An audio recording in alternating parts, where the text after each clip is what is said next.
रत्नागिरी जिल्ह्यामध्ये परतीच्या पावसाने रात्रभर धुवाधार पाऊस पडलेला आहे। तेव्हा आता कोकणातल्या शेतकऱ्यांवर संकट कोसळलंय। नुकतीच कापलेली भात शेती पूर्णपणे पाण्याखाली गेली आहे। आता शेतीवर अवलंबून असलेला कोकणातला शेतकरी मात्र हवालदिल झाला होता। शासनाकडून तातडीच्या मदतीची आणि नुकसान भरपाईचीही त्याला अपेक्षा आहे।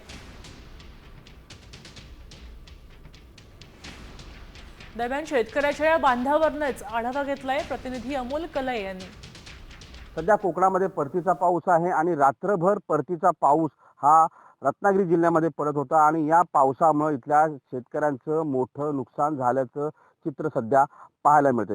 मी सध्या उभा आहे रत्नागिरीतल्या काजरघटी या परिसरामध्ये आणि या काजरघटीतल्या परिसरामध्ये जर चित्र पाहिलं तर हे भात कापून ठेवलं होतं आणि ह्या भात कापणीची परिस्थिती जर पाहिली तर हे भात पूर्णपणे पाण्याखाली गेलेलं आहे आणि हे पाण्यावरती तरंगताना आपल्याला पाहायला मिळतं। हे पूर्णपणे भात जे आहे ते पाण्याखाली गेलेलं चित्र सध्या पाहायला मिळतं। एकंदरीत पाहिलं तर हीच परिस्थिती सध्या रत्नागिरी जिल्ह्यामध्ये अनेक ठिकाणी पाहायला मिळते। त्याचबरोबर या शेताच्या बाजूला भात कापणीसाठी आलेलं जे पीक होतं हे पूर्णपणे जमीनदोस्त झाल्याचं चित्र पाहायला मिळतंय। हे पूर्णपणे भात जे आहे ते पूर्णपणे आडवं झालंय आणि हे भात पूर्णपणे पाण्याखाली गेलेले आहे। अमोल कलई, साम टीव्ही, रत्नागिरी।